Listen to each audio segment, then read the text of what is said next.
France, lui, a beaucoup de mal à exister dans cette Coupe du Monde et c'est un doux euphémisme. Un seul remplacement en quart de finale de Coupe du Monde, puisque Kingsley Coman a remplacé Ousmane Dembélé.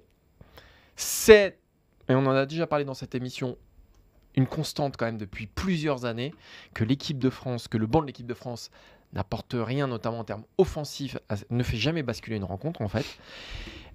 Maxime, est-ce que c'est un problème aujourd'hui ? Alors, la logique du banc qui est...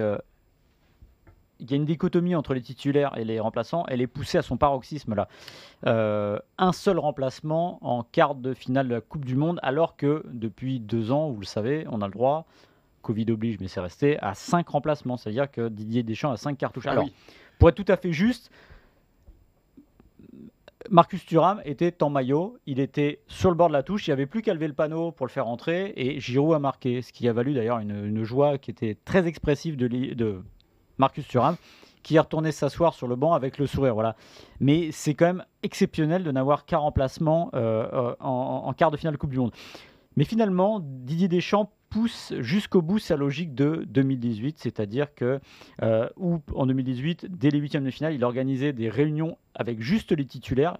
Prenez le risque, qui n'en est finalement pas un, de se couper de ses remplaçants pour mettre les titulaires dans cet état comment dire.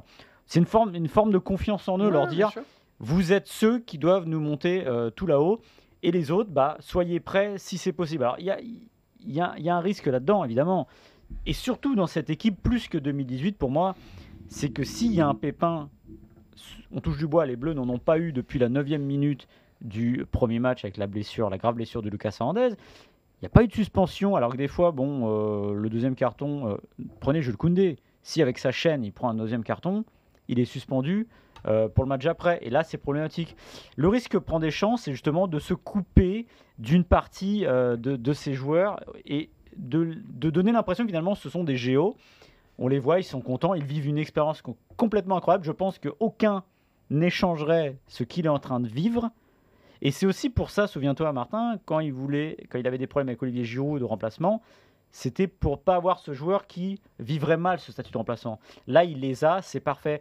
Mais c'est parfait tant que ça fonctionne, et pour l'instant ça fonctionne, et on peut prier pour le coup pour que ça aille au bout comme ça, parce que sinon ça pourrait être compliqué. Imaginez par exemple que Théo Hernandez se blesse. Les équipes qui ont des effectifs incroyables, je pense au Brésil, je pense au Portugal, qui pour moi, ne sont plus là. Alors, ils faisaient rentrer Rafael Leao en fin de match, c'est absolument extraordinaire, ou ils faisaient rentrer Bruno Guimaraes. Bon, ça s'est arrêté. Donc, la France est en demi-finale avec 11 joueurs, si on caricature un tout petit peu. Est-ce que c'est un problème ? Moi, je ne suis pas certain. Il faut se souvenir qu'en 2018, ce qui est rentré en jeu, c'était alors certes Ousmane Dembélé, mais un Ousmane Dembélé qui n'avait pas le volume d'aujourd'hui. C'était aussi un Nabil Fekir qui globalement ne servait pas à grand-chose. C'était un Steven Nzonzi. C'était un Benjamin Mendy et un Djibril Sidibé qui étaient complètement hors de forme. C'était sur le banc un Adil Rami qui a même refusé d'entrer en jeu en finale de la Coupe du Monde tellement il avait peur. Donc le banc de 2018, c'était déjà un sacré carnage. C'est allé au bout. Je ne suis pas sûr que ce soit un problème. En fait, c'est le banc et la variable d'ajustement de Didier Deschamps pour l'équilibre du groupe. Voilà, tu as parlé de Giroud, c'est un très bon exemple. Mais alors, on peut remonter à 2014 avec Payet. On peut remonter à chaque Coupe du Monde.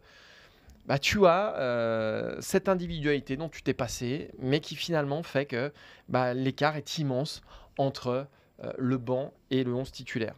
Là, je ne vois que Coman qui pourrait rentrer à la limite et qui a de la stature. Il joue au Bayern Munich, il a un passé avec cette équipe de France, qui pourrait rentrer dans son sans aucun problème. Effectivement, il faut croiser les doigts parce que s'il y a des soucis comme à l'Euro 2021, là, ta stratégie, elle te pète au front. L'anglais te flingue un euro, c'est pas le seul, il y en a eu d'autres. Et voilà, tu te retrouves le bec dans l'eau.